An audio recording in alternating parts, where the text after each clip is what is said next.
on prioritize breastfeeding, create sustainable support systems. This is Purnima, faculty member from the Department of Food Science and Nutrition of CMS College of Science and Commerce, Coimbatore. CMS College of Science and Commerce stands as a premier institution for higher education since its establishment in 1988 by the CMS Educational and Charitable Trust.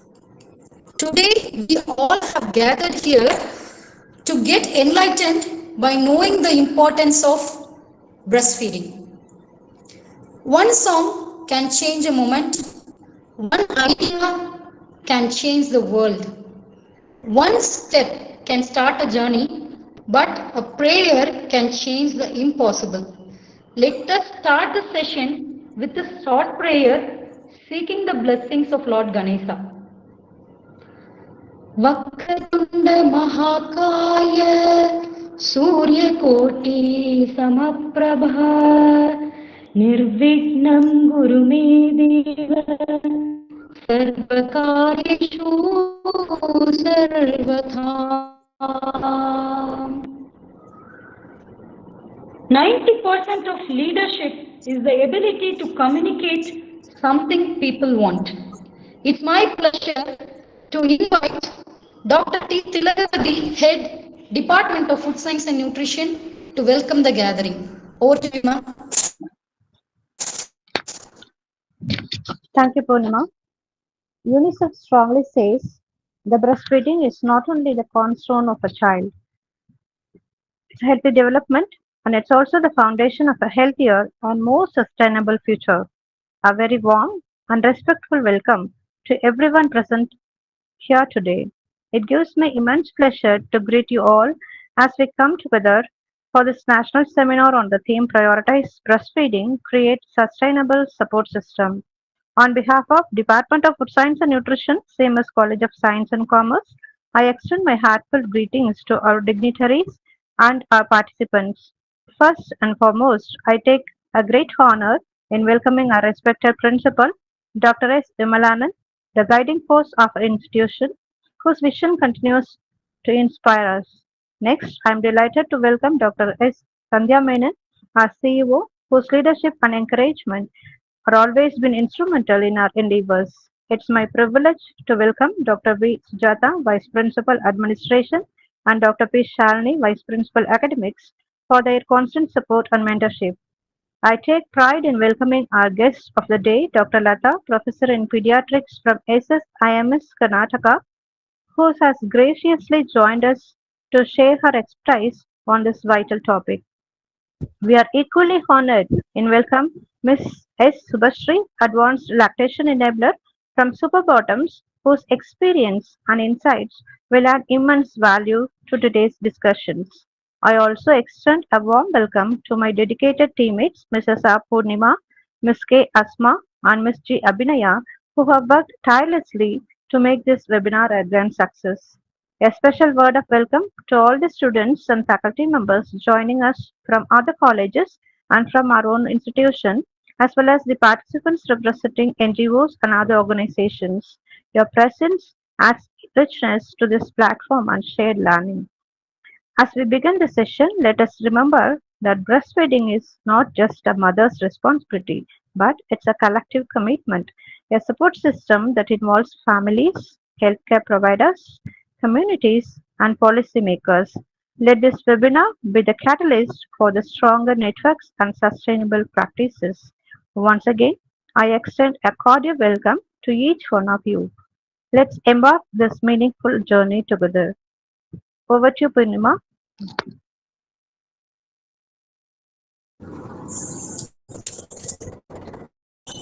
I now invite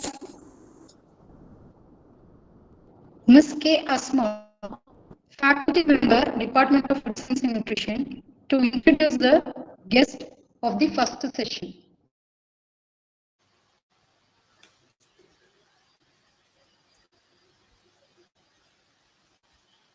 Good morning, everyone. It's indeed an honor to extend a warm welcome to our esteemed chief guest, Ms. Shubhashri P. Ms. Subhashri is a graduate in engineering and management. She began her career as an ERP consultant, where she worked for over 5 years, demonstrating strong analytical and problem solving skills. Guided by her passion for maternal and child health, she transitioned into the field of lactation support and is currently working as a lactation consultant with the Superbottom team, where she helps and empowers mothers in their journey of motherhood. To further strengthen her expertise, she has successfully completed the Master Certificate program in infant and young child feeding offered by the UNICEF and Cornell University. With her unique blend of technical knowledge and professional experience, Ms. Subhashri continues to play a significant role in promoting the breastfeeding and supporting sustainable childcare practices. We are privileged to have Ms. Subhashri with us and looking forward to her session. Over to your session, ma'am.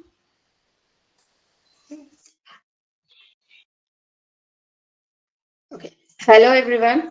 So I'll start presenting a PPT. So about breastfeeding and how you are going to support. So it can be you who are going to be a mother, or in your family, it can be your sister or your brother's wife, whoever it is. So having an awareness and having a knowledge is going to help us a lot, and not guilt tripping and being a support system for the mother.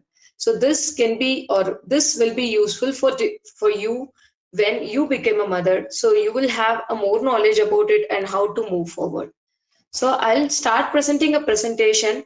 So at the end of the presentation, I'll have a Q&A session, so you can ask whatever doubts or whatever queries you have. I'll try to answer. So I'll just share my screen now.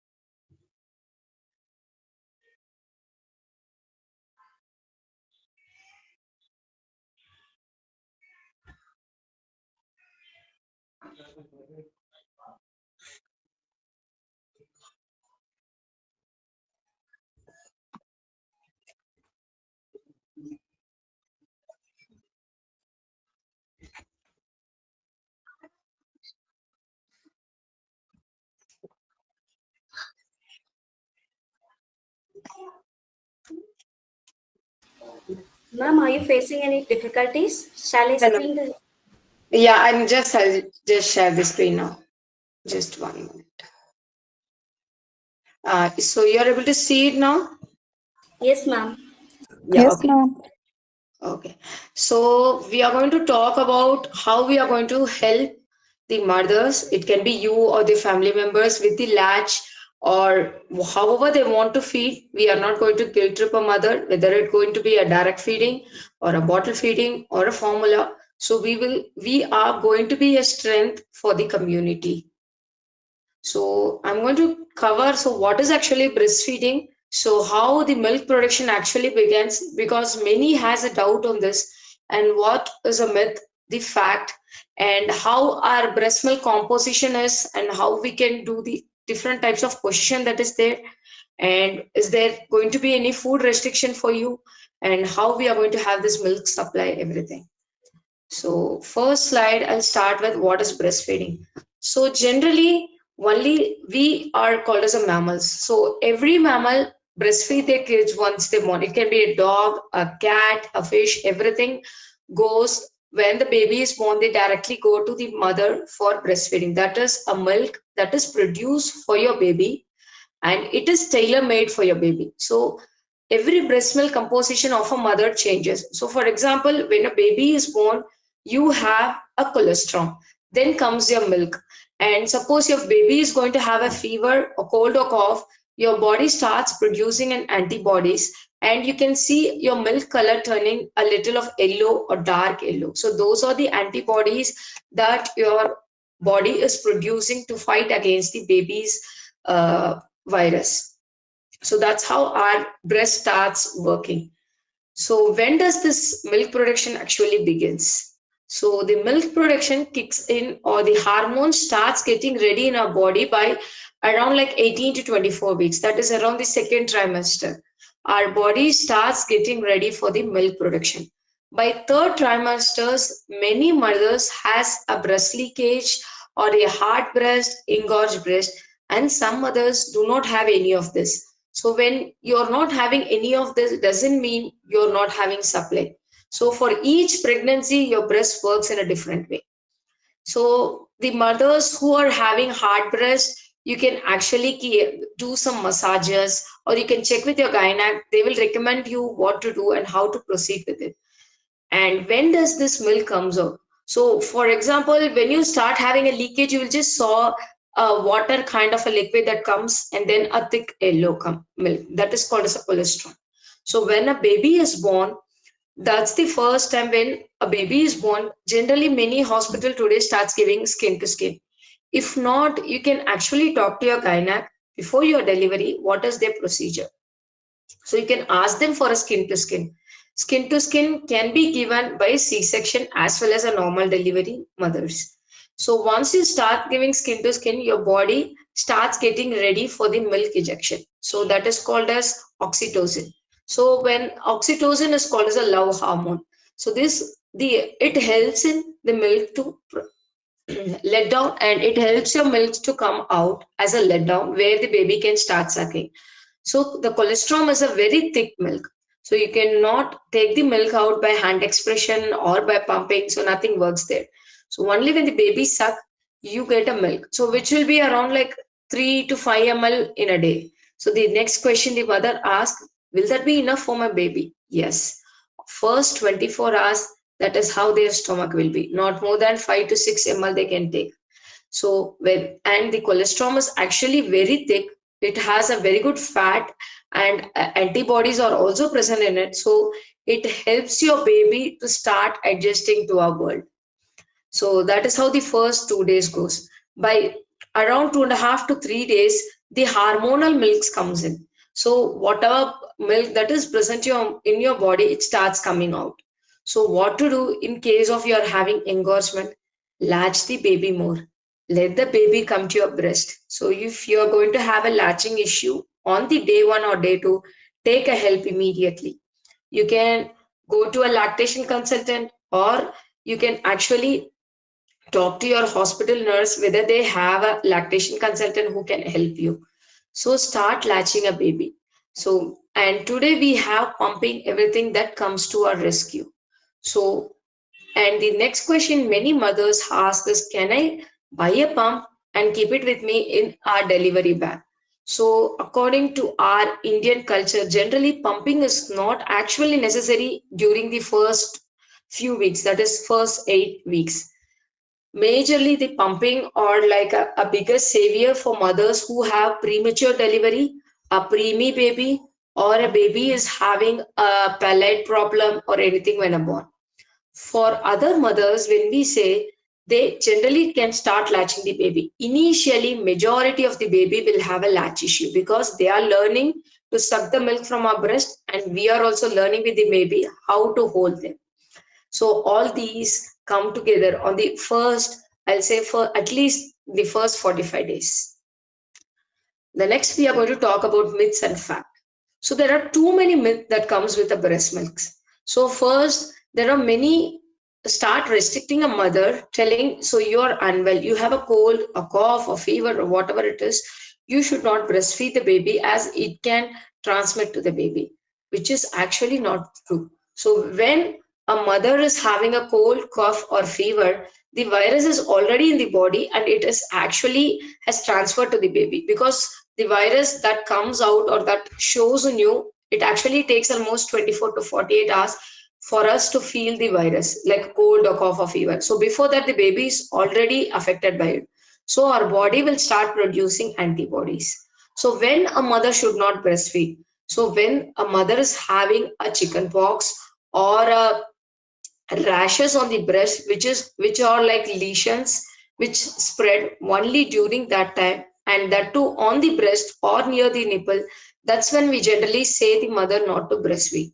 Other than that, the mother can always breastfeed the baby, whatever the situation is. And if you're going to take a medicine, kindly check with your doctor whether they are breastfeeding friendly.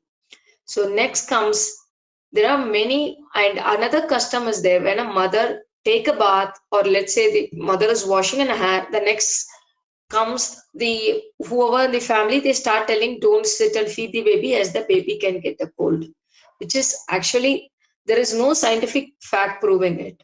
Taking a head bath does not give you a cold. Having a curd, which many actually told me, can it affect the baby? No, you can have everything in a moderation.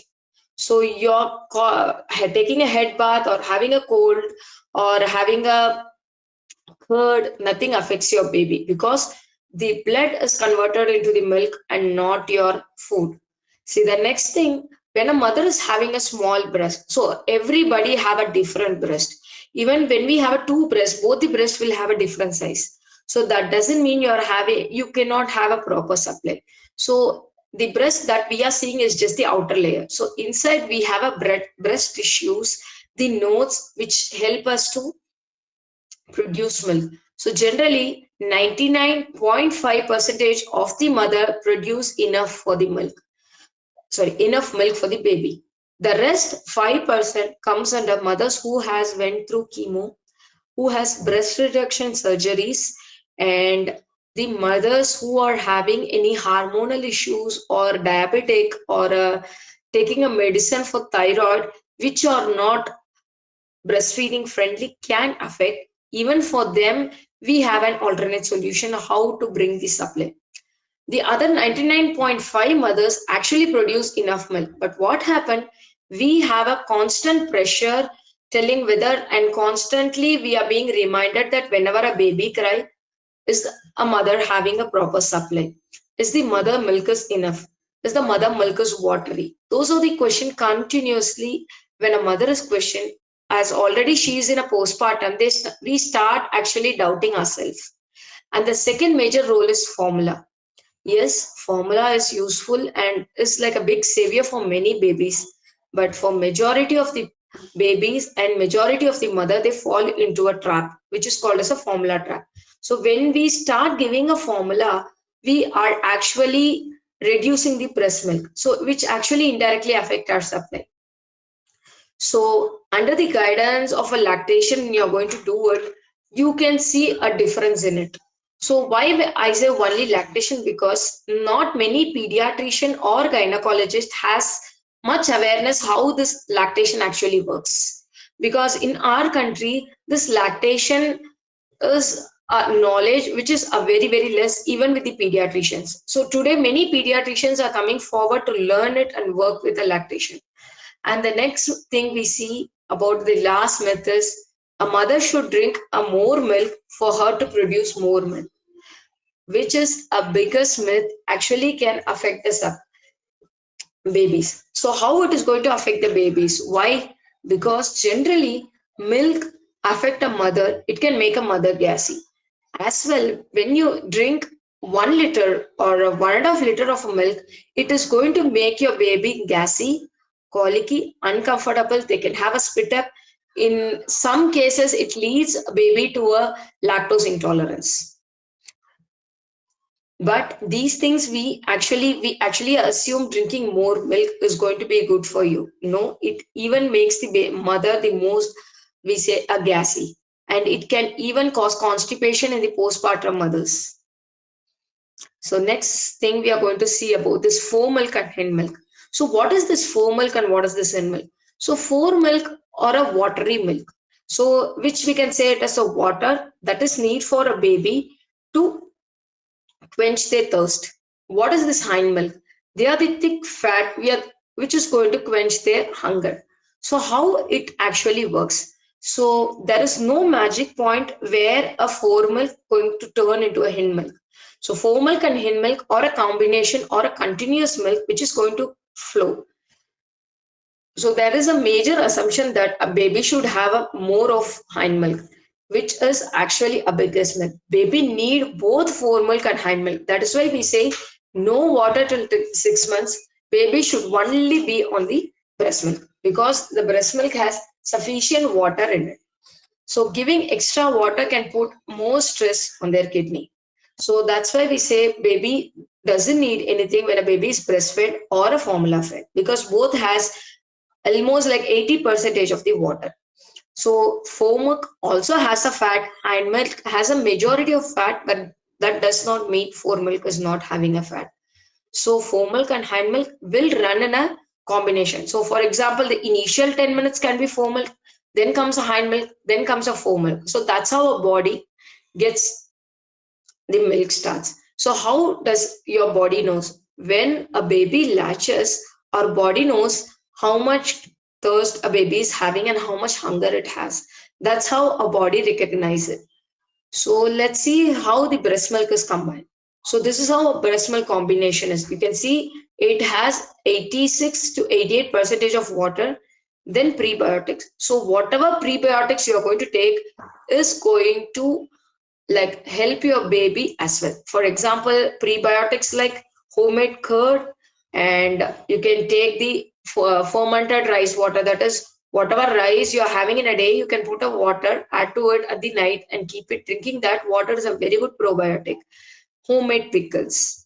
And what are the prebiotics? Prebiotics are like bananas, onions, garlic. So these two things which help your baby's gut as well. And our breast milk has 4% of fat, the carbohydrate, everything to it. So have everything in a moderation and don't eat anything in excess. So next we are going to see about different types of breastfeeding position. So the first one you see is a cradle hold, which many knows, and the cross cradle. So there is something called as a sideline position. There is a very big myth that comes with a sideline position where we say when a baby is breastfed in a sideline position by the mother, the baby can have a ear infection, which is a myth.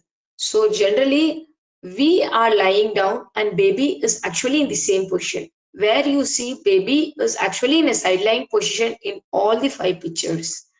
So we are going to lie down. So when can we start doing this sideline? If your baby is a full term, you can start doing a sideline position from day one. And how to burp the baby is the next question. So if the baby is not uncomfortable, is the baby is sleeping, let the baby sleep. Slowly tap their back, very slowly.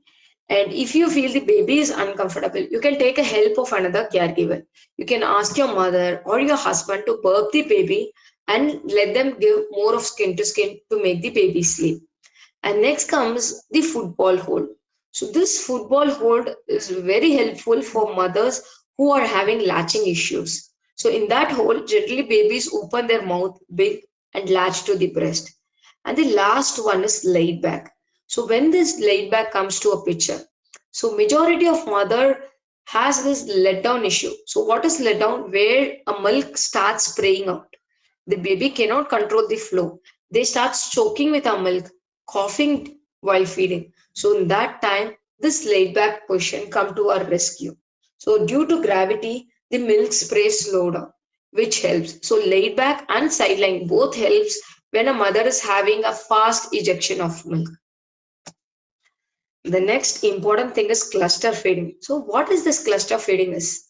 So cluster feeding is a baby feeding continuously. So what happens? They feed for 1 or 2 hours, then take a break for 10-15 minutes. We put the baby down, they start crying, again ask for a milk. So this generally happens mainly 0 to 3 months, where they expect the warmth of our breast. So why it is breast? Because the first 3 months our breast, the first milk that comes in the breast has a smell of the ammoniatic sac. So they feel they are inside the womb.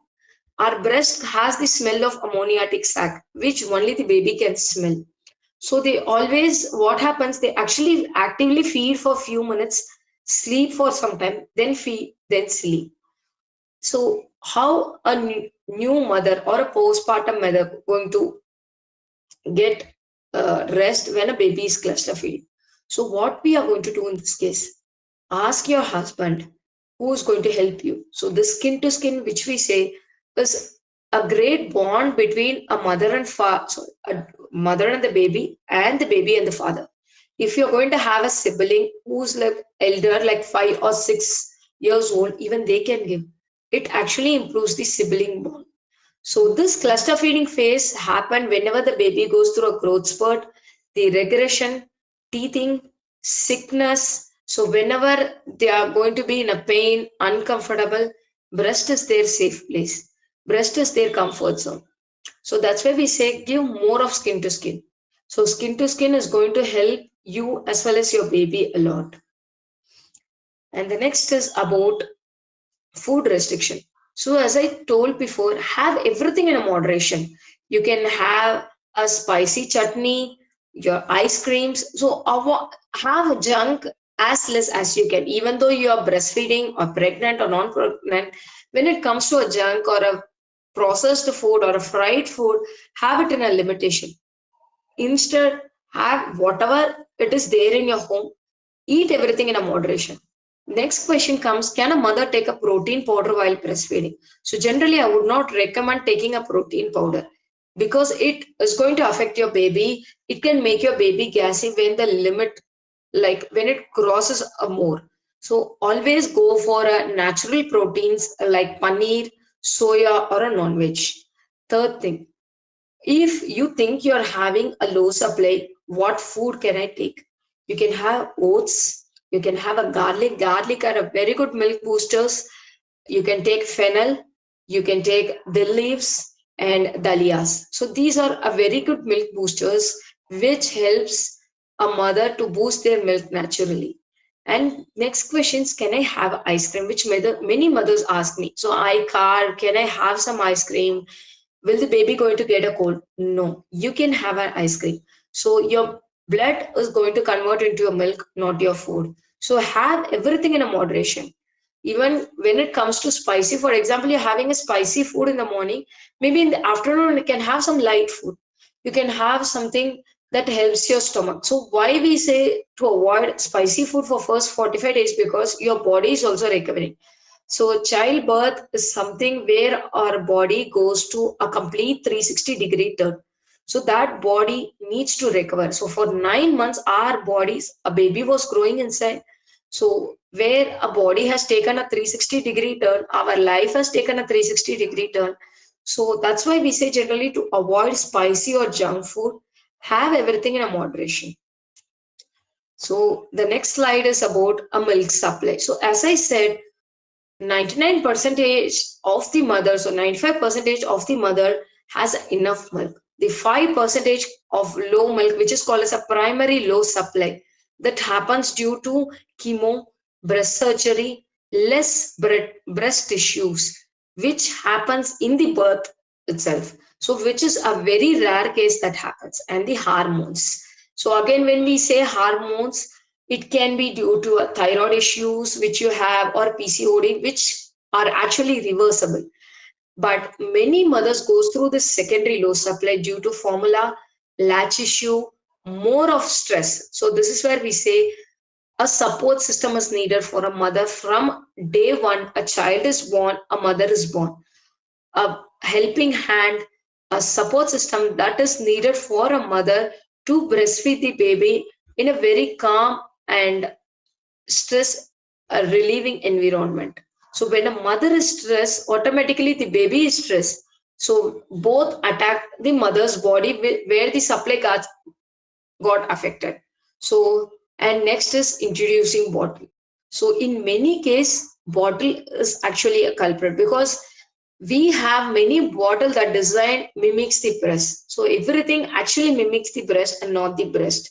So bottle is having a one biggest disadvantage is without sucking the milk starts coming. In the breast, baby has to latch, suck, the milk comes. That doesn't happen with the bottle. But there are 5% to 10% of the baby differentiating between bottle and breast, but majority goes through the confusion. And next comes the hydration, where a mother should have at least 2.5 to 3 liters of water, the liquids which she needs to breastfeed, and not a supportive environment that is constantly bothering a mother whenever a baby cries, whenever a baby is fuzzy, always telling the milk is not enough. I think your milk is watery. I think the baby is not getting enough, we have to start formula or whatever it is. Let the mother start enjoy the journey. Let us be a very good support system for her to enjoy this journey with the baby. And then next is a last one. So what is this false alarm? So as I said, baby's mode of communication is crying. They doesn't know how to talk. So they cry for hunger is what we think. No, they cry being uncomfortable, to sleep, for comfort. The initial 3-4 months they cannot control their body. So when you touch a baby, their head will be hot or warm. Their fingers and toes will be so cold, and their body will be in another temperature. So they cannot control the temperature in the body, so they are always fuzzy and they always expect a warmth. And then a mother is not having a hard breast, is not having a letdown, doesn't mean a low milk supply. So every mother has a different breast, different tissues. So don't compare it. And the next thing that many say is about, so when I hand express or when I press and see, I'm not able to see a milk. No, you cannot see a milk. So once a baby feed, you're going to press, you cannot see any milk. So our body is like a factory producing milk continuously. In fact, the breast are not empty. Our breast always has a milk to it. So what we are going to do? Don't hand express. So when you are going to hand express, there are methods how to do it. So you have to massage your breast, then start hand expressing. Again, we have something called pumping. So many mothers randomly pump when there is no milk output or you're getting just 10 ml, they start doubting it. So I just got 10 ml, so that means I'm not having enough supply. No, pumping actually works in completely different concept. And pump can only drain, even the best pumps where we go for a high-end hospital grade pumps, it can drain only 60 to 70. When we come to a medium grade pumps, it can drain only 30 to 40. So only a baby can completely drain your breast, drain in the sense the first set of letdown. Once that is going to get over, our body sends the other set of the letdown. So it continuously, the milk always will be there in your breast. So don't doubt it. Whenever you have a doubt or whenever you are stressed, kindly talk to a person who is certified or who has a very good knowledge, who does not guilt you or who does not judge you. Talk to them to overcome it. So that's it from my end. So whatever doubts or whatever questions you have, for sure you can ask me.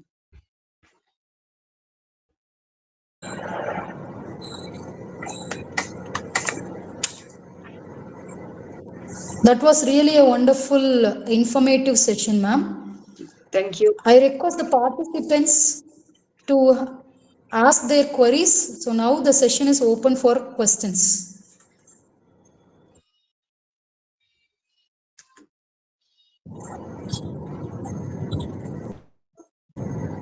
You can also use chat box.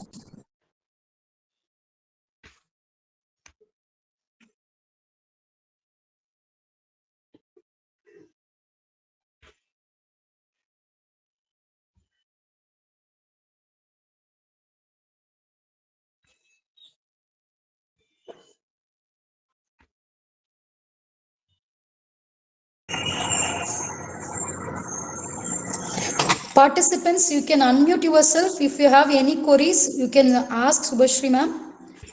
And even if you don't want to ask it, you can just post your query in the chat box.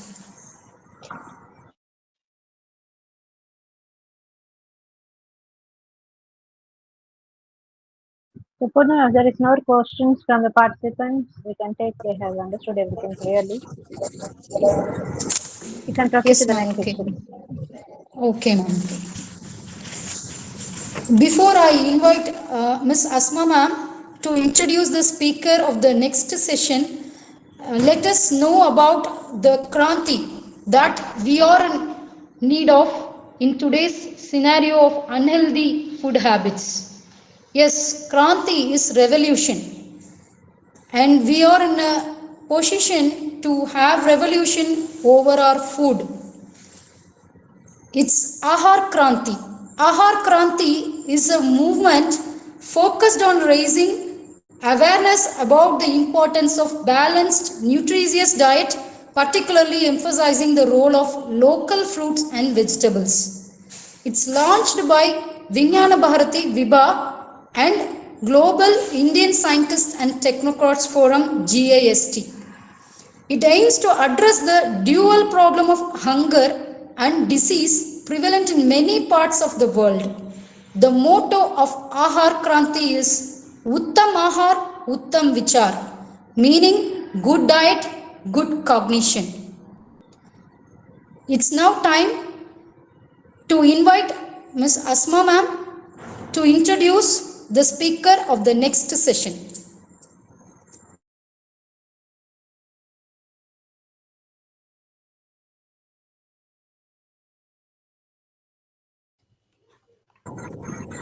Over to you, Asma ma'am. Thank you, Purnima ma'am. Good afternoon, everyone. It's my great pleasure to introduce today's distinguished chief guest, Dr. Lata G.S. Dr. Lata holds an ABBS MD and DCH Fellowship in Pediatric Epilepsy from the United Kingdom.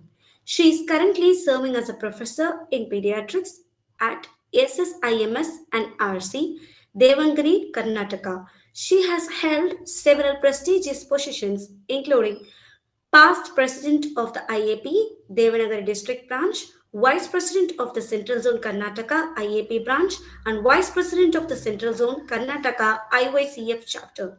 She is also an IYCF national trainer, contributing towards child health and nutrition initiatives at both regional and national level.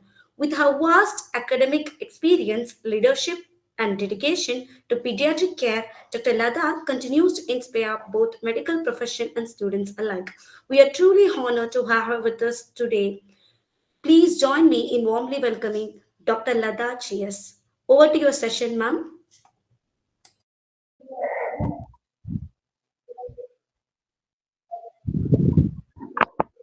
Thank you, Asma, for the nice introduction. Good afternoon, everyone. Uh, at the outset, I would like to thank the. Can you hear me? Yes, ma'am, you are audible. Yeah. At the outset, I would like to thank the organizers, Dr. Tilagavati Tangavel, principal, and also Purnima and other members who have been involved in this journey of nutrition, pediatric or journey of child nutrition. I would like to thank them for giving me this opportunity to share on this platform. So you have listened to the. Can you share the slide?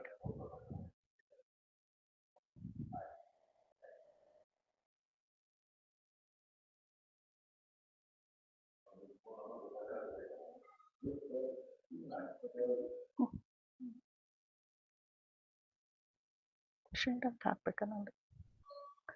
Can you see my slides? No, ma'am. We are not able to see your slides, ma'am. Okay. 1 second.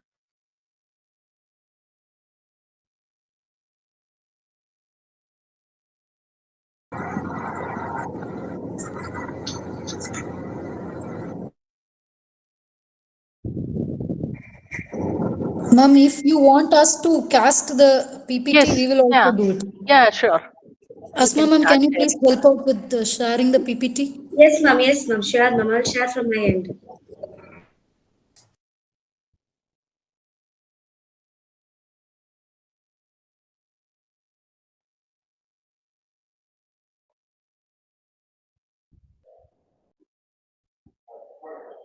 ಆಗುತ್ತಾ ಇಲ್ಲ ಅವರೇ ಮಾಡ್ತೀನಿ ಅಂತಿದ್ದಾರೆ. Yeah, just before that is cleared, we'll start with the topic. Today is breastfeeding and beyond. See, always we talk about when the newborn is born, breastfeeding is the best. Just now we listened to Shubhashri, and it was a wonderful presentation. Now you can view the slides. Yes, ma'am. Yeah. Yeah. That means, see, we know the journey of breastfeeding. That is, once a child is born, newborn is born, uh, immediately after birth. That is, we have to initiate early breastfeeding, and breastfeeding should continue till 6 months. Exclusive breastfeeding, that is, the baby doesn't need any water or any other substitutes, only the breast milk. The mother has that inherent capacity of producing the breast milk for her, even twins and triplets as well. So that God has given that power for the woman to feed and nurture her child. So after the first 6 months, when we keep talking about exclusively breastfed, and what about the next, once the child is growing, what we need to do? These are the questions comes up, and usually some of the mothers are, especially primary mothers, and nowadays when we have lost that environment of having a joint family, so nobody is there to suggest. So most of them go for this Google, and they get the information from there, which might be wrong, and sometimes they end up having problems. So let us talk about, because already I've listened to the breastfeeding, I'm not going into the uh, depth of it. Already Subhashri has discussed very well. So what happens, why breastfeeding?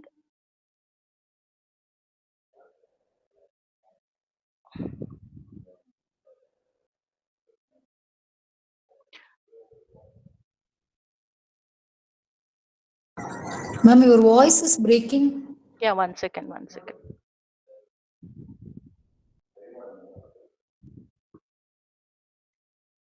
Okay, stop sharing at the birthday nodama. Can you hear me now? Next. Yes, ma'am. Yes, ma'am, it's clear. Now it is clear? Yes, ma'am, it's clear. Okay.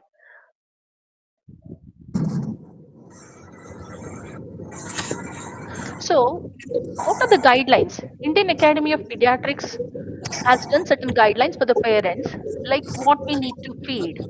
So, which is known for the complementary feeding, we call it as feeding of an infant beyond 6 months of age. So, until the baby completes first 6 months, completion of 6 months, and once the baby is started with the seventh month of journey of life, so that time, that is the best time to introduce complementary feeding.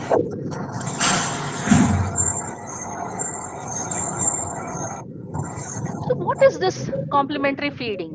Complementary feeding is only the breast milk, that is exclusive breastfeeding is adequate for baby till 6 months of life, as we know this. After the age of 6 months, breastfeeding alone is no longer enough for optimal growth and development of the child. So infant and young child feeding practices, or IYCF what we call, so that is the nutrition for the child. So what it says is, after completion of 6 months, the baby should be introduced with the homemade foods. Hence it is necessary to start the complementary feeding along with breast milk. And in the past we used to call it as weaning. We had to wean from the breast milk. That means the people used to think that we have to completely stop the breast milk and start the babies on the other foods. So the word weaning is now replaced by complementary feeding. That means we are complementing the breastfeed, by giving other foodstuffs, because the child is growing now, the child needs more food. The process of introduction of suitable semi-solid food at the right age.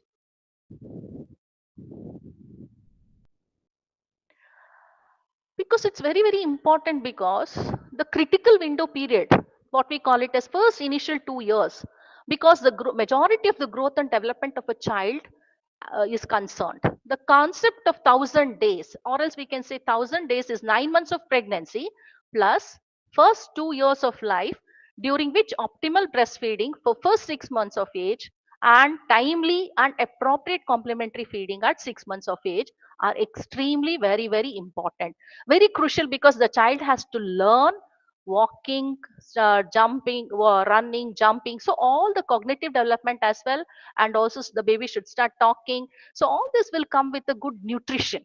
That is also very important. So this not only constitutes, once the child is born, the concept of 1,000 days, that is, even the nutritional status of the mother is also very important. When to start? Why we have to start complementary feeding and why?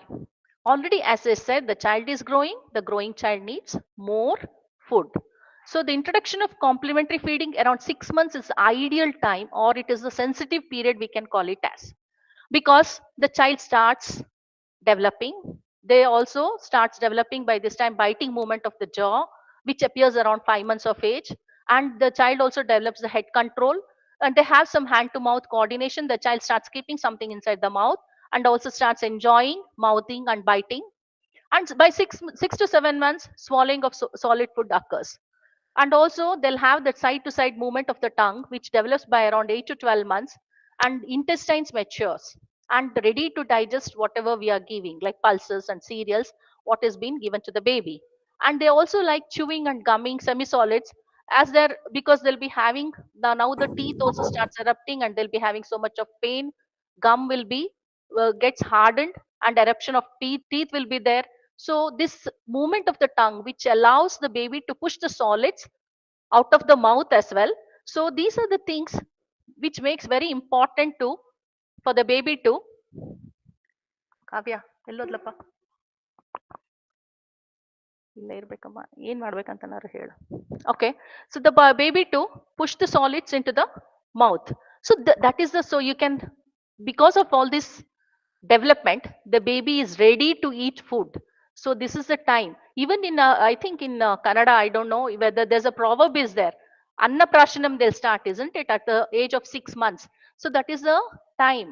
Even in our culture also it is there, that is at the 6 months we start feeding these babies, which is very very important. And these are the scientific evidence I can give you, that telling that the baby is growing at this.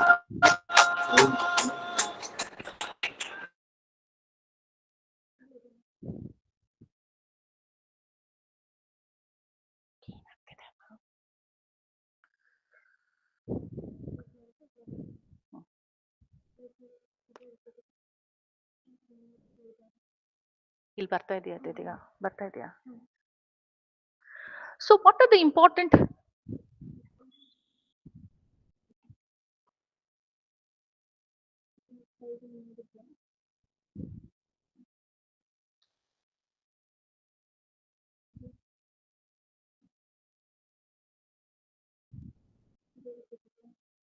sorry for the interruption.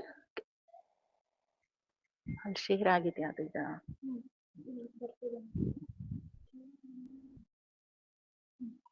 So what are the important attributes of the complementary feeding? So what we need to think about. So we know that after 6 months the baby should be started on the complementary feeds. So what we need to keep in mind while starting on the complementary feeding? It should be easily available and it should be very clean and safe, because we are giving it to the babies, and babies are at risk of having infections and illness. So it should be very clean and safe, and it should be less time consuming for cooking. See, if a mother should not spend more time in cooking and making any special feeds for these babies, so it should be less time consuming, and it should be affordable, and nutritive value of the food as per the requirement of the growing child.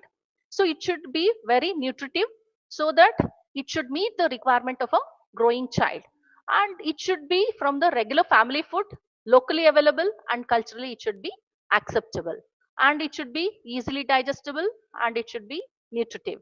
Consistency keeps on varying as the child grows. Initially you'll be giving the in the porridge form or liquid form, and then you can change it to like a in a mash form we can give, and we can small pieces we can cut into small pieces, and as the child grows, as the child matures, we can start changing the consistency, and also variety of food and frequency should change as the child grows.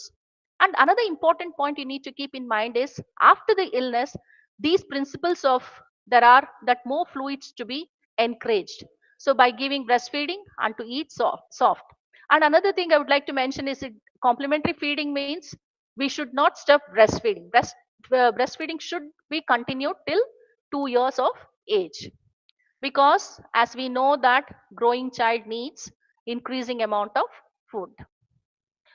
Why, if I add, if some mothers will come and say like, because my as Subhashri was mentioning, most of the mothers, the common problem with the mothers is my child is not growing, my child is not gaining weight, so I feel that my breast milk is not sufficient, so I want to start on other feeds. By adding foods too soon, that is before 6 months, what happens? So it takes the place of breast milk, so baby starts suckling less at the breast. As the baby suckles less on the breast, less milk is produced. So it, instead of breast milk, the baby is getting other feeds. So this results in a low nutrient diet that we will in the next few slides I'll show you, like how breast milk is very important even after 6 months. So it results in a low nutrient diet, one thing, and also it increases the risk of illnesses, like because it has less protective factors. Breast milk has got all the antibodies, and Shubhashri mentioned that even if mother is having illness, and she can produce antibodies, which these antibodies indirectly it goes to the baby through breast milk. These things will be replaced by other foods when we are giving. So indirectly the mother is, if even if she has infection, she will protect her child. It doesn't mean that they have to stop breastfeeding. So increased risk of illness, less protective because it contains less protective factors. Other foods are not as clean, even though they keep on telling, because we know like it's very difficult to counsel the mothers telling that no, I keep so much cleanliness, I take care of all this sterilization, that this and blah blah blah, they talk about, but still there will be risk of infection. Difficult to digest certain foods which we are not aware of, so that will be introduced to the child and that can cause all these problems. So, and it is, if too early giving this, there will be rich in proteins and higher proteins which cannot, the body cannot or the gut cannot digest this. As the baby grows only, the gut gets this thing matured, and easily any foods given can be digested. So to starting too early, these are the problems can start. And also another thing is, we know that breast milk has got a protection for mothers as well. It is not only protecting the baby, it also has got so many advantages for the mother that we need to see, because nowadays the cancer is increasing so much. So with the breastfeeding, there's a reduced risk of breast cancer, ovarian cancer, uterine cancer in the mother. Not only it has got advantages to the mother, to the family, to the society as well. And it also has got, it is one of the natural contraceptive, we say, as long as the mother is breastfeeding, she never becomes pregnant. She can't become pregnant sooner if she is completely feeding the baby. So there is risk. Other things I don't want to discuss this at this point, but this increases if the mother starts food early, that replaces the breast milk and mother can become pregnant soon. If the mother starts food late, what happens? So the child does not, because the child is in the growing phase, requirement goes up, and breast milk is not sufficient that to meet the requirement of a growing child. So child does not receive nutrients which are needed, and growth and development slows down, or it might stop, or risk of deficiency. So many other deficiencies can happen, and that can result in malnutrition, and also child can become frequently infected, or illness can happen, and this increases the risk of ill health. So how we need to program for complementary feeding? What are the things we expect, like like what are the guidelines for the process? So like the babies can swallow this time. We can't give hard foods. It should be in semi-solid in consistency to start with at 6 months of age, and it should be home-based food. Family pot feeding, we call it as, whatever the family is preparing at home, the same food can be given to the babies. Let us talk about the consistency later. Enhance, how we can enhance the nutritive value of these foods, of traditional complementary foods. So you in the I think every household they will start with the ganji porridge, and here in and around Davangere we have ragi. So usually we'll start with the ragi porridge. So to enhance the nutritive value, you can add ghee, oil, especially nowadays, even the Kerala and all, they tend to add coconut oil. Coconut oil is very good because it contains medium chain triglycerides, which is easily absorbed. And cereal and pulses mixtures, they make this nutritive powder using all jowar, godi, wheat, and bajra, all this lentils, legumes, pulses, they mix and they make it a powder, and that can be offered to the baby. Add a little vegetable oil for increasing the energy density. As I said, usually coconut oil can be used. Add green leafy vegetables for vitamins and iron, because the babies require vitamins as well. So green leafy vegetables will increase the iron content in the food, and also to enhance their absorption we can use some vitamin C rich foods. Do not eat excessively, then we do not excessively thin weaning food. The another thing is, when we are preparing the ganji or porridge, we should know the consistency of the feeds are also very very important. So the mother might say, I might be giving a bowl of ganji, but that is not enough. We need to see the consistency as well. I'll show you the picture how the consistency should be. So next, what are the things we need to, other features for programming the complementary feeding? Ensure appropriate frequency of feeding, that is at least 4 to 6 times in the first year. I'll show you the this thing as well, table as well, how many times the baby should be fed. Increasing the amount per feed gradually. By 1 year of age, the child should roughly eat half the amount that the mother consumes. So it's a growing child, so the baby needs more. As the child grows, the quantity also should be increased, and not only the quantity, quality of the food also should be increased, so that it is more nutritive. And ensure hygienic preparation. Not only that, see, after preparation we should see that it is hygienically prepared and also stored in a separate container, and it should be covered, and whenever the child needs we can give. So you usually ensure the hygienic preparation and storage as well. Continue breastfeeding along with this, and continue feeding during and after. That is another very very important point, which we tend to miss that, because after the illness anyway the baby's appetite would have gone down, but it regains once we start feeding. So it will take 1 or 2 days to get back their original appetite. Some of the mother thinks that baby is not feeding well and they stop feeding as well, and this is the thing, and children will go for malnutrition or underweight. And this is another picture to show where we have to, we can see that where there is a balanced diet. So all the foodstuffs we can't see, the child can't eat all these things. Balanced diet, like already as a dietitians you're aware of what is balanced diet means. But one of the things which we can try to include in our day to day food, where we can feed the children, is this is one kheer, which includes the all the ingredients are there whatever we suggest, like it contains oil, it contains milk, it contains dry fruits and other stuffs, which makes a one example I'm giving like a balanced diet. So we should be aware of again and again that growing child needs increasing amount of food. Sorry, it is a repetition of the slide.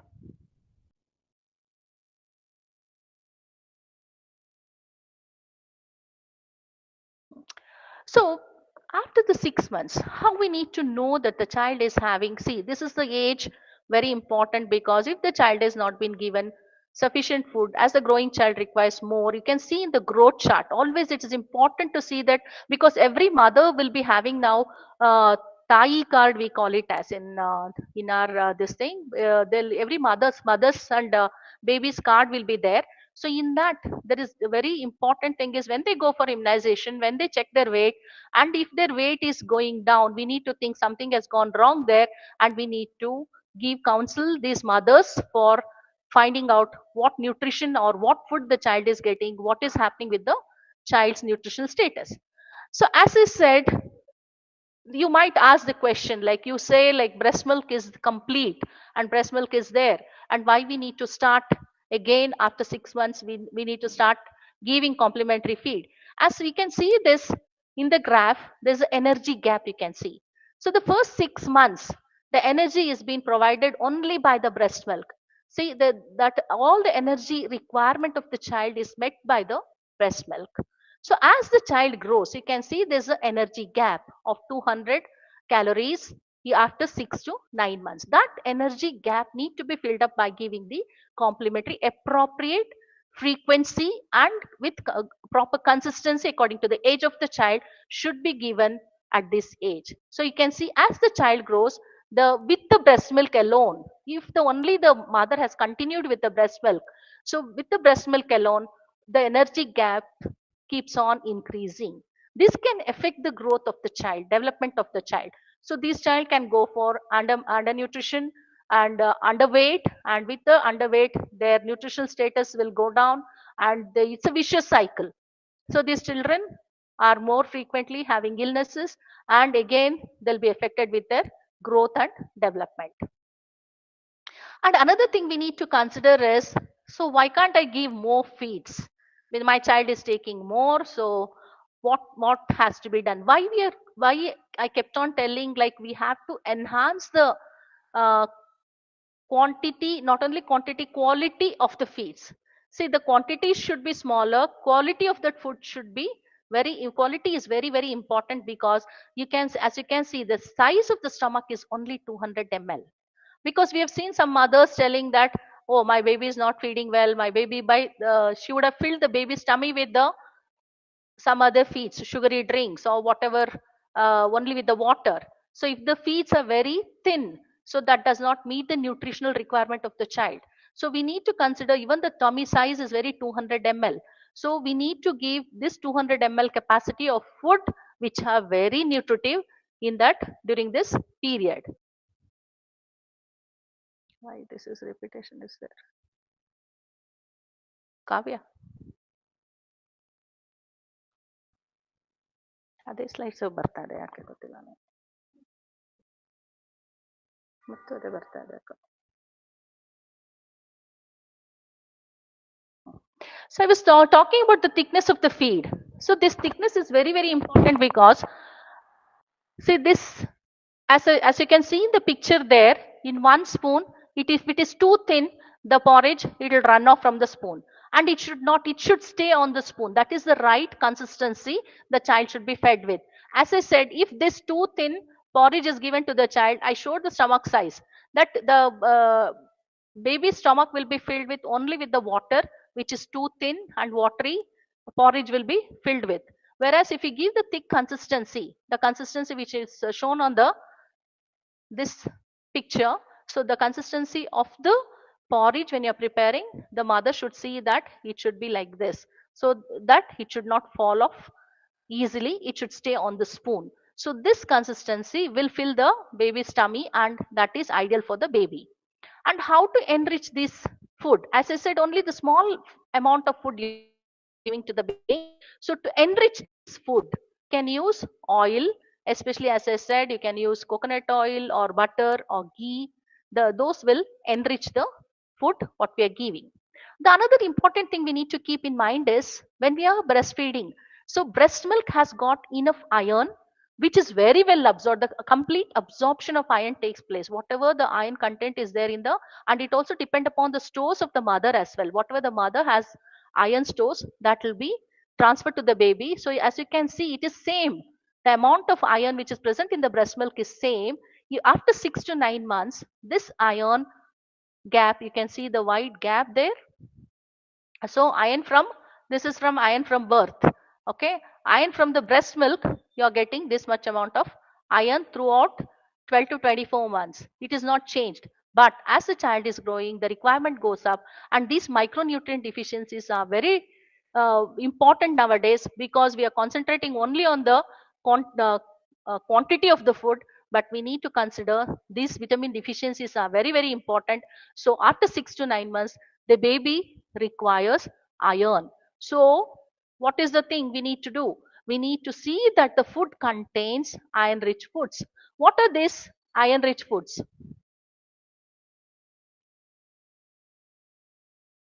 What are the iron rich foods? So iron rich foods are, sorry, green leafy vegetables. To fill up these gaps, so any food the mother is preparing, she can start adding green leafy vegetables to the food. To enhance the iron absorption, as you all know, it requires vitamin C. So we should give vitamin C rich foods as well. So the food should include vitamin C rich foods, so that will help in the absorption of iron. And animal foods, if the mother is giving, if they are non-vegetarians, if they can offer these foods rich in proteins, iron, zinc, and vitamin A.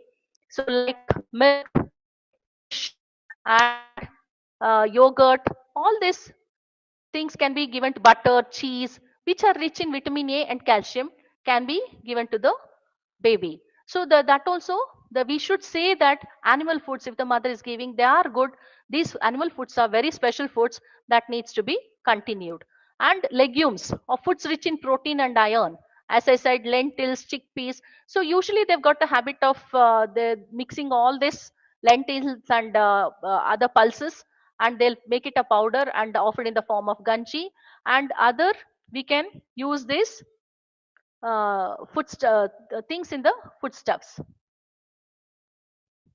Vitamin C rich foods, as I said, we should know what are which vitamin C rich foods, like especially yellow colored foods or red colored foods like oranges, lemon, tomatoes, papaya. All these are very rich in vitamin C. These are very good because they help in the absorption of iron. As you all saw in the graph there, there's a iron gap. Also, this is another uh, gap where we can see vitamin A. If the babies are only on breast milk, so as the baby grows after 6 to 8 months, you can see the gap of vitamin A here. Up to 5 months or up to 6 months, vitamin A is sufficient for the baby. So this is also again depends upon the maternal storage. So this will be transferred to the baby through breast milk, and this is sufficient up to 6 months.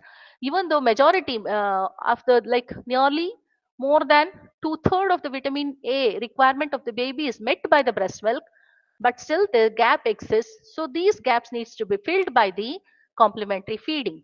Another thing I would like to insist here is, see, all the foodstuffs we can't provide to the baby to fill the gap. So breast milk also has got a role which fills up to certain extent. So breast milk should be continued beyond 6 months.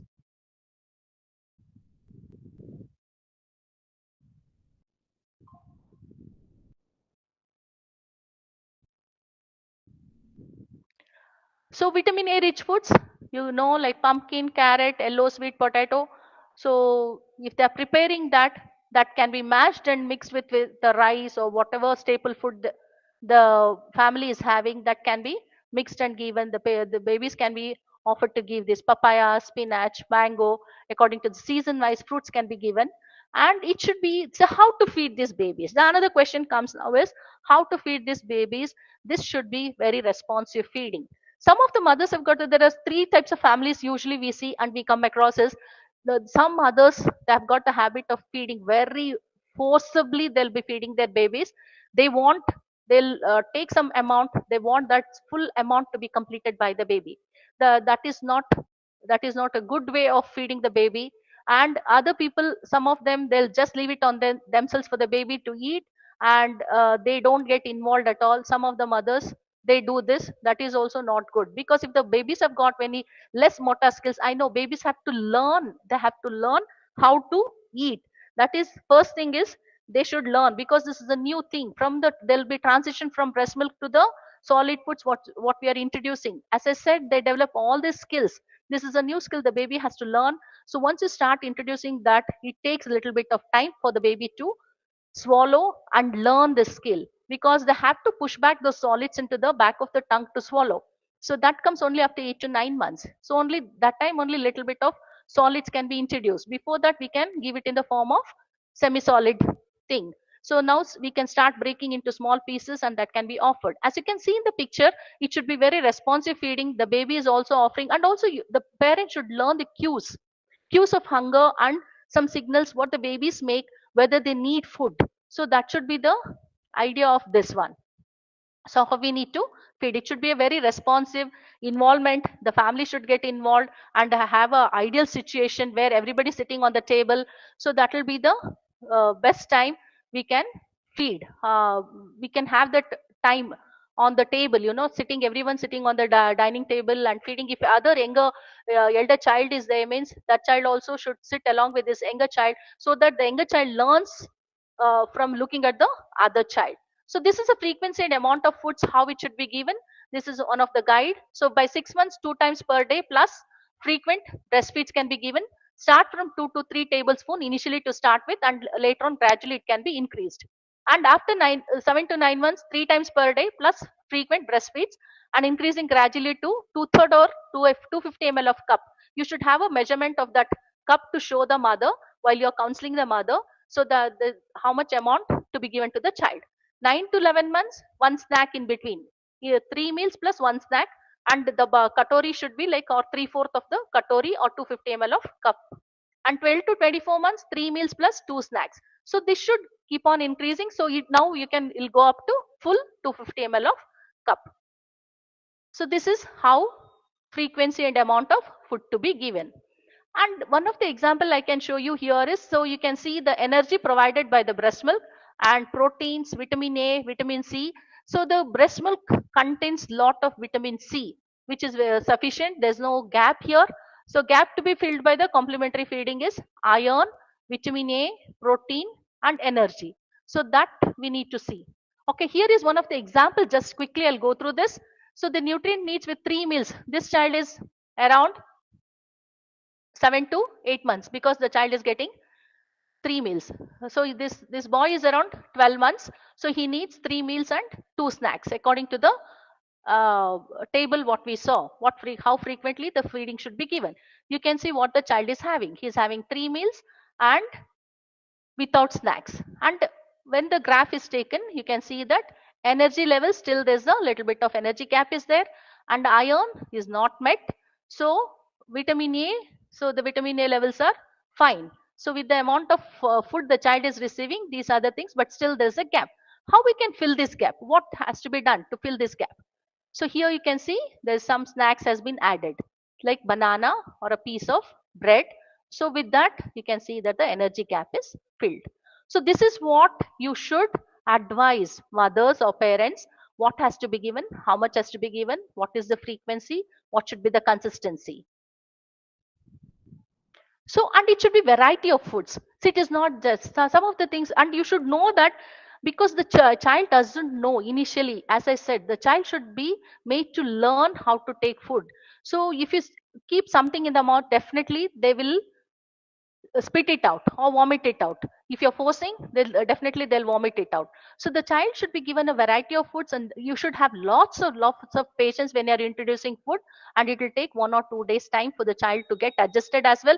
Don't think that if the child vomits it out, that the child doesn't like it or anything, and the parents think that, oh, child is not liking anything, child is not eating anything. So, and also your food should include variety of foods so that the child learn all these things to eat. So if we give nutrient needs with foods and snacks but no breast milk, as I said, breast milk also provides some amount of energy gap can happen when you're not providing breast milk. See, energy levels are not met with, so that can be completed by the breast milk. So along with the complementary feeds, the importance of giving the breast milk you need to know. Every time this slide is popping up, so growing child needs increasing amount of food, that we all should know that we keep increasing the food. Another thing is record the following. When the child comes for the immunizations, and you should know how long. So this is our professor, he keeps on just telling the mother 6 months to give 6 months for breastfeeding, and after 6 months start on complementary feeding. Instead of telling that, look at the date of birth, and when is the child completing 6 months, you can write till exclusive breastfeeding up to 1908. For example, I'm just giving, so extended breastfeeding up to 2004. That means the child is, the mother has been told to continue breastfeeding up to 2 years. Up to 6 months, we have given the date. Till then, mother should give exclusive breastfeeding. This is one of the way to make understand the mother. Okay, what are the practical consideration? It's very important. We should know the viscosity, flavor, aroma, because children also love all these things. Texture also important. Sometimes when it is very hard for the child to eat, if you're giving that and if the child is spitting out and you think that the child does not like the food and child is not eating, these are some of the difficulties we come across. So all these things we need to keep in mind. So what are the challenges? Challenges we come across. Usually these are the things which mothers usually, just I'll give you the I'll pose some challenges and what are the solutions for it. After starting some food, because the risk of infection will be there. Because as I said, that to maintain the sterilization, it's very, very difficult. So it can cause diarrhea. So what we need to do is solution for it is we need to improve the hygiene status. So weanling diarrhea, we call it as, that is because from the transition to the breast milk to this, so because of the oral phase also has developed, the child tends to put all the things in the mouth, and this risk of infection and diarrhea will be there. And as this is a time where the teething starts, and we need to tell the mother that we need to educate the mother, because the kept mouthing will be very frequent, and that also can cause uh, diarrhea in children. Muttu dosha we call this is in Karnataka, it's very common, or even in Tamil Nadu also might be there. Muttu dosha means that any menstruating woman, if they touch these children, they'll tend to go down in their weight. They'll weight will get affected. So this is very misconceptions we have. So we need to do counseling regarding this. This is not to do with any menstruating woman touching these children or handling these children. This is with the importance of not giving importance to the dietary thing what the child needs. And evil eye, this is another thing we come across commonly. So we need to counsel these mothers. This is how, this is our professor Dr. Nirmala Kesri, who has done a lots of work on nutrition. She is no more, but we continue with her legacy, continue with this nutrition. She was very fond of children nutrition, and she has done a lot of work. And we have a Davangere mix, unique mix, which is being provided for all these malnourished children. In the past, we used to see lots of children who used to come with malnutrition, with severe malnutrition and kwashiorkor. They used to get admitted to our nutritional rehabilitation center, which was one of the center. I'm really proud to say that throughout the whole South India, one was in Madurai and next was in Davangere. Now every state, I think they have come out with, all the government hospitals have come out with nutritional rehabilitation center. Our center here, we do Davangere mix. Davangere mix is a thing which we do with groundnut, uh, like roasted Bengal gram, jaggery, and ragi powder. So all equal constituents we take. If 1/4 kilo, if we take all 1/4 kilo of all these four ingredients, and we'll make a small laddu, and this is given to the children, which provides 100-gram laddus will give around 300 kilocalories and 3.3 grams of proteins. So it is very, very important to do this. This only for the children who are 1 year and above, where they can hold these laddus and they can eat it. And this is one of the way we used to provide in NRC. Below 6, now what I started doing is below 1 year, it's very difficult to eat laddus and all. So we'll make this powder and we'll give it to the mother, that can be mixed in the milk and given to the children. So if the child is vomiting, understand the child behavior, that you're forcing too much of food, and so the child might be vomiting. And if it is induced vomiting, that some children have got the habit of putting the hand and they will start vomiting. So for that we need to have some patience. And dislike food. So if the child is not liking food, that also we need to learn the feeding skills. So this is how the mother should be very interactive and have a separate container for the baby, and it should be fed, so that we know how much quantity the child is taking. And very responsive feeding, that means looking at the child, engaging the child, encouraging, assisting. See, the child can't hold the spoon. As the child matures by 15 months, we can ask them to give, by 9 months we can start with the finger feeds, like by giving like carrot sticks or cucumber sticks, so that the child can eat on its own, keeping in the mouth. And by 15 months they can use spoons as well, even though they are messy and spilling. It's important, we need to allow them to learn. And respiratory infections are very common at this page, at this age. So we can avoid irritants. Cold, again, same thing. So this is the thing we need to know. So what are the other solutions? See, as the child can feed, as the child grows, child can take everything into the mouth. Child can be allowed to feed on themselves. This is also very important thing we need to tell the mother. Feeding behavior of infants and young children build mother's capacity. Sometimes some children are different. All children are not same.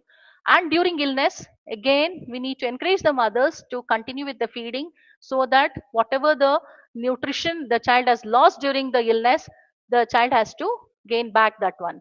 Following illness, again, IYCF counseling, what we say, and see how happily the child is enjoying. It should be enjoyable for both for the mother and the baby. And some dietary restrictions they do, because especially following the illness, That should not be done. So we need to give some health education. And there are some misbeliefs. We need to remove those misconceptions. And too many directors. That means too many people giving advice, like a grandmother, grandparents, and also the neighbors. Like this, we need to first we need to focus on the mother and tell that what has to be done, which what is right for the baby.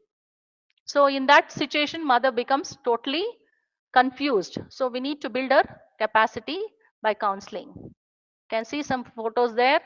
So if the growth faltering is happening, so we need to do the growth monitoring by using the growth charts. As I showed one, toddlers behavior, we need to understand them. We have to have very patience, mother's perceptions. Also, we need to understand, and we need to build a confidence, and grandparents' perceptions of any misconceptions that needs to be cleared. Okay, this is how the growth chart should look like. The child should be, even in this way, the child should grow and develop as well. So this is one of the picture where we can see, like in the growth chart, if you plot the growth chart correctly, whenever the child comes for immunization, that is the right time the child can grow on the line. That should be, it should be trajectory line. It should be going up. It should not come down. So this is infant and young child feed. You can see this line graph, which indicates that the child up to 3.5 months, when they come for immunization, all the children should be weighed and children should be plotted on the growth charts. That gives you an overview of the child, how the child is growing, what is happening, how this child being fed. And the third DPT, when the mother comes, DPT is the one, isn't it? Third dose, when the mother comes for DPT, another T for mother is copper T. So this is the best time to introduce copper T for the mother, so that she can delay the pregnancy, and also this child can grow well. As you can see how this graph look like. So complementary feeding skills are, we need to encourage self-feeding, not to dominate food intake, avoid force feeding, respect choice, baby-led. That means the baby has to show the interest, avoid gifts for feeding. That is another important thing. If you eat this much, I am going to give this. Don't do that bribery. Don't give any gifts, but it should be self-led. And complementary feeding skills, we need to have, it is a pleasure time, both for the mother and the baby, not a war time. So they should not fight, like mother will be running around the baby and feeding them forcibly. That should not be like a, and mother gets tired also, and she keeps telling, oh, this is a big task I'm going to have. To feed him itself is such a difficult, they say. This is what commonly we come across, but requires time and patience. We need to know that. Avoid screen time. See, most of the mothers, they'll be feeding their babies, putting the screen on, using the mobile, and putting some cartoons there, and only this, the child will feed only if this is shown. See, some mothers we have seen, they are very strict about it. They avoid the screen, and the baby learns. Baby learns whatever you teach them, and this is very common. And child feeding is a common sense feeding. It is not just like you have to learn everything. So you should have a good, you have to play a good role here. And what about the role of commercial foods? They are easily available, isn't it? And it's very easy to give. And so many times we have seen that mothers going out off the counter and buying this, especially in and around Davangere. We don't encourage any of the mothers to give any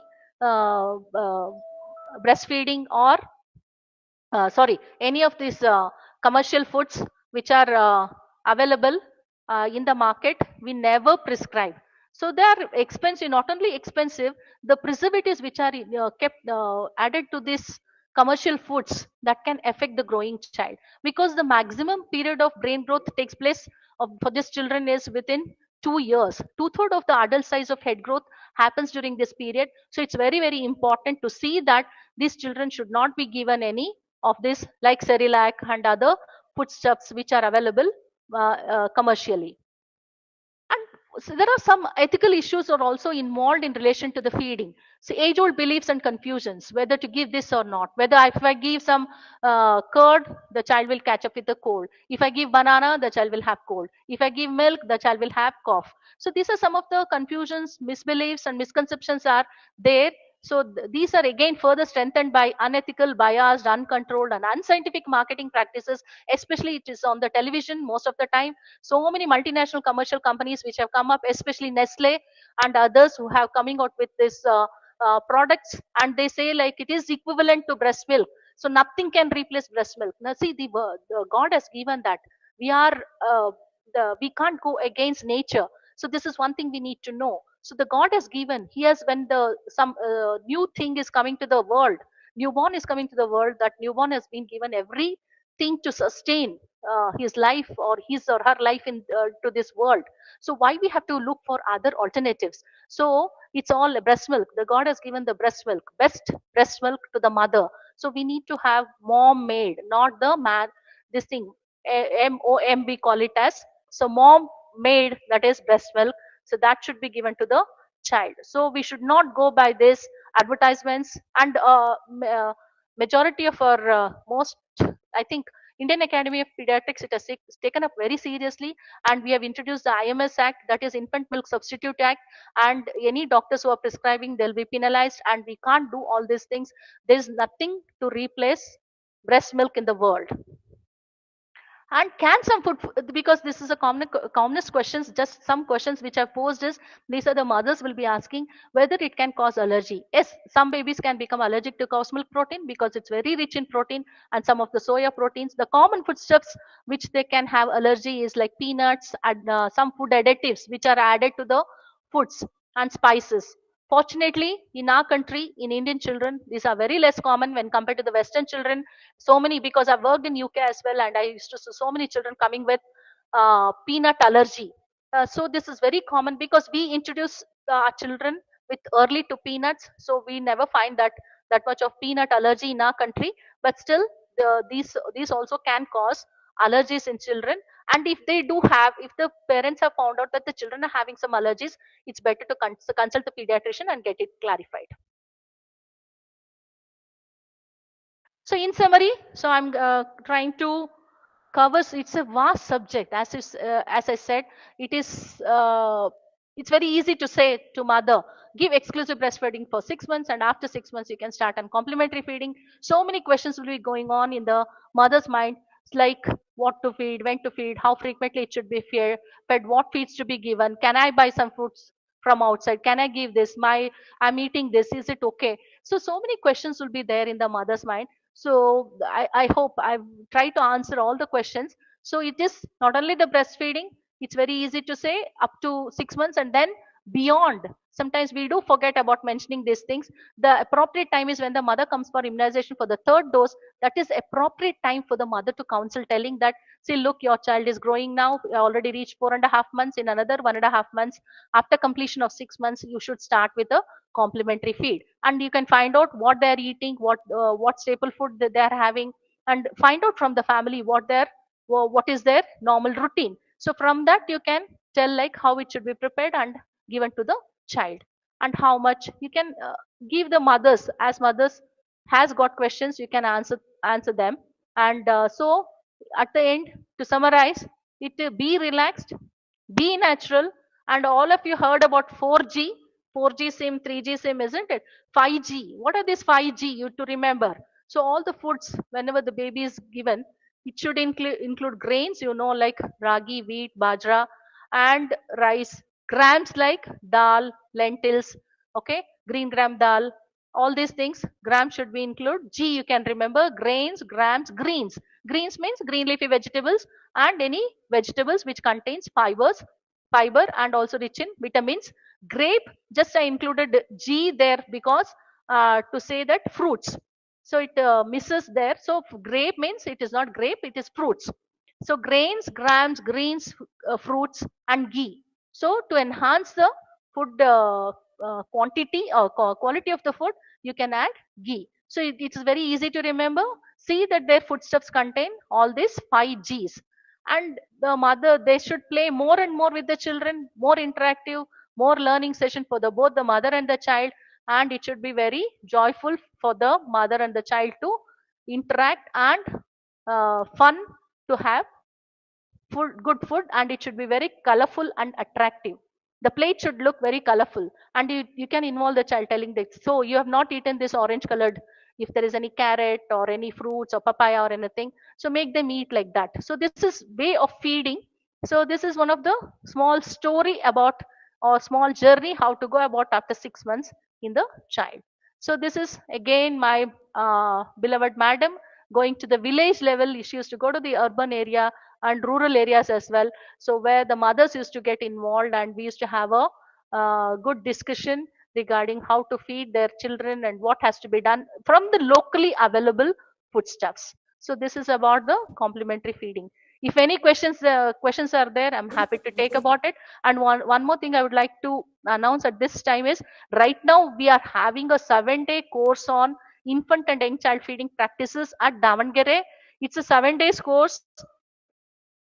Especially most of the pediatricians are also involved this time, and we have only 24 limited seats, and we are going to complete that course on tomorrow. From Monday it started, from 18th of August till 24th August.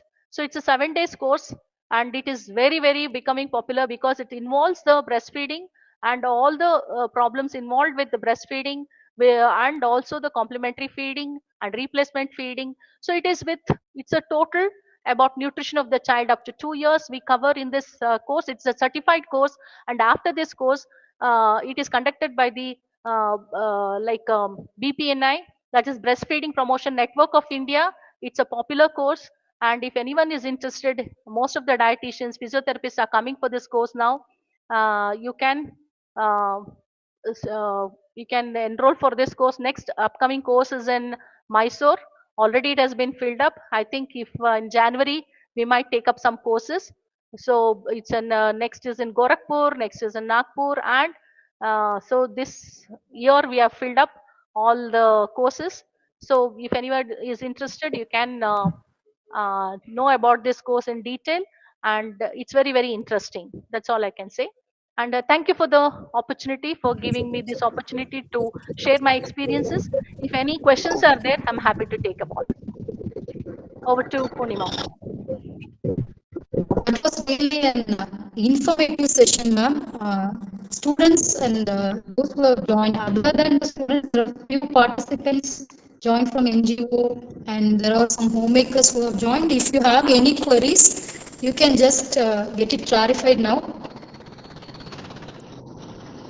You can just put it in the chat box as well.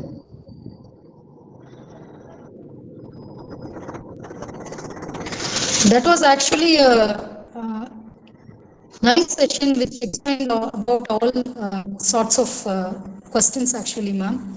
Thank you, ma'am. Thank you, ma'am. So let us all have, and I request all the participants to just turn on your camera for a few seconds so that we can capture this moment. I request all the participants to turn on the camera, please.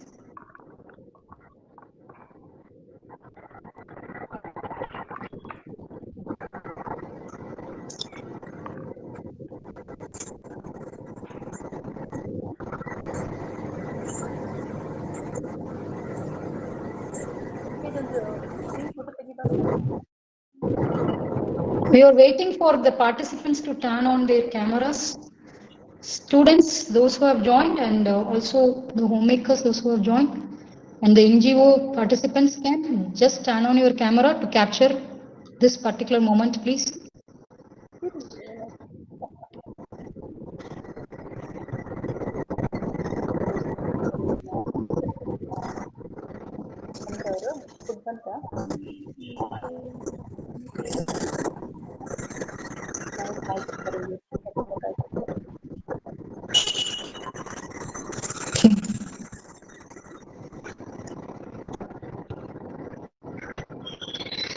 That's fine.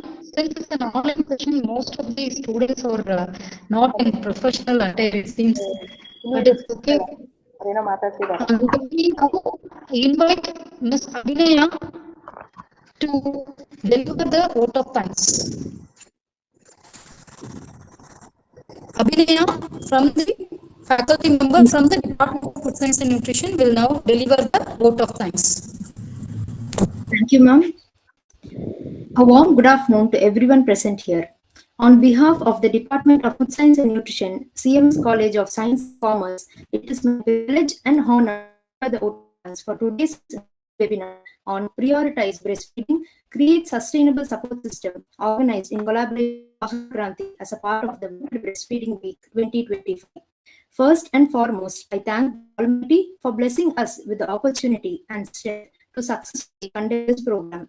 I extend heartfelt gratitude to our respected principal, Dr. Anand sir, for his constant encouragement and support, and to our vice principal of admin, Dr. V. Sujata ma'am, and vice principal of academic, Dr. P. Shalini ma'am, in their absentia for their valuable guidance in making this event a success. A very special thanks to our distinguished resource persons, Ms. Subhashri, consultant, Super Bottoms, Bangalore, for her enlightening session on Latch for Life, strengthening support for sustainable breastfeeding, and Dr. Lata, Professor of Pediatrics, SS Institute of Medical Sciences and Research Center, Karnataka, for her insightful talk on breastfeeding beyond infancy, complementary feeding with the local flavors and benefits. We are truly grateful for both the speakers for their time, expertise, and inspiring words which have broadened our understanding and perspective on sustainable breastfeeding support system. I take this moment to sincerely thank our head of the department, Dr. T. Tilakavati ma'am, for her remarkable leadership and her ever-inspiring encouragement that motivates us to strive for excellence. A special word of appreciation goes to the organizers for their dedicated efforts in planning and executing this program. A warm thanks goes to all the faculty members, students from various colleges, and the students of CMS College of Science and Commerce who have joined us today with such enthusiasm. Last but not the least, I thank each and every one of you present here for making this webinar a meaningful and a successful one. With this, we come to the close of today's session. Let us carry forward the valuable knowledge and insights shared and put them into practice for a healthier tomorrow. Thank you all and wishing you a wonderful day ahead. Thank you, Abhinaya ma'am. Students can fill in the feedback form. Those who have attended the session can fill in the feedback form. It will be circulated in the WhatsApp group as well, and it is in the chat box right now. You can make use of it. Just give us the feedback so that the certificate could be possible. Thank you all. Thank you once again for joining us. Thank you. Thank you. Thank you, each and everyone. Thank you so much, ma'am.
Dear students, leave the forum after filling the feedback form.